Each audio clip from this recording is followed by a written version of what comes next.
প্রবল বৃষ্টির সুযোগে উত্তর দিনাজপুরের চোপড়া থানার অন্তর্গত ঘিরনিগাঁও গ্রাম পঞ্চায়েতের কালীগঞ্জ গ্রামে এক দুঃসাহসিক চুরির ঘটনায় ব্যাপক চাঞ্চল্য ছড়িয়েছে। গভীর রাতে শামসুল হকের বাড়িতে চুরির ঘটনা ঘটে। পরিবার সূত্রে জানা গিয়েছে, রবিবার গভীর রাতে পরিবারের সকল সদস্য ঘুমিয়ে পড়ার পর প্রবল বৃষ্টির সুযোগ নিয়ে দুষ্কৃতীরা বাড়িতে ঢোকে। এরপর ঘরের আলমারি ও অন্যান্য জায়গা তছনছ করে নগদ প্রায় 1 লক্ষ টাকা সোনার উপর গয়না এবং বেশ কিছু গুরুত্বপূর্ণ নথিপত্র নিয়ে চম্পট দেয়।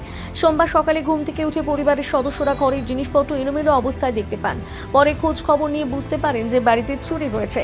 ঘটনার খবর পেয়ে এলাকায় চাঞ্চল্য ছড়িয়ে পড়ে এবং প্রতিবেশীরা বাড়িতে ভিড় জমান।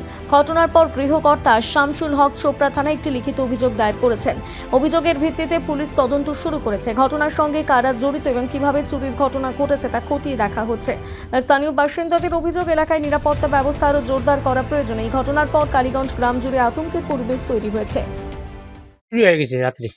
কোথায় জায়গাটা কোথায়? জায়গাটা গোয়ালগাছ, যেটা কালীগঞ্জ বলি। আচ্ছা, আপনারা কিভাবে বুঝতে পারলেন যে আমরা ভোর সকালবেলা উঠে তাল পারলাম যে ঘরের মধ্যে সবকিছু নিয়ে গেছে। রাতের অন্ধকারই? রাতের অন্ধকার, রাতে 2টা-2টার দিক। তখন কি বৃষ্টি পড়ছিল? বৃষ্টি পড়ছিল। আচ্ছা, বাড়িতে কি কি ছিল? হ্যাঁ, ওই তো জমিনের কাগজ নিয়ে গেছে, আমার ছোট ভাইয়ের ডকুমেন্ট যা জাতীয় ছিল, 1 লাখ টাকা ছিল, তোমার সোনার পা ছিল, হ্যাঁ, সব নিয়ে চলে গেছে। আচ্ছা, এই বিষয়টা কি আপনারা পুলিশকে লিখিতভাবে জানিয়েছেন? না, জানিয়ে নি, এখন জানবো। এখন জানাতে গেছে আমার ছোট ভাই। আচ্ছা, এখন পড়াশোনা দেখি না, বলি কি হয়। পড়াশোনাতে গেছে, আমরা দেখি কি বলে এখন পড়াশোনা। আচ্ছা, এটা কি তাহলে রাতের অন্ধকারই হয়েছে? রাতের অন্ধকার, রাত্রে 2টা-2টা, আমরা 11টার দিকে আমরা ঘুমাইনি। 11টার দিকে আমরা জাগিয়েছিলাম। আচ্ছা, 11টার পরে দিয়ে আমরা ঘুমিয়ে গেছিলাম। রাতে বৃষ্টি হয়েছিল, হ্যাঁ,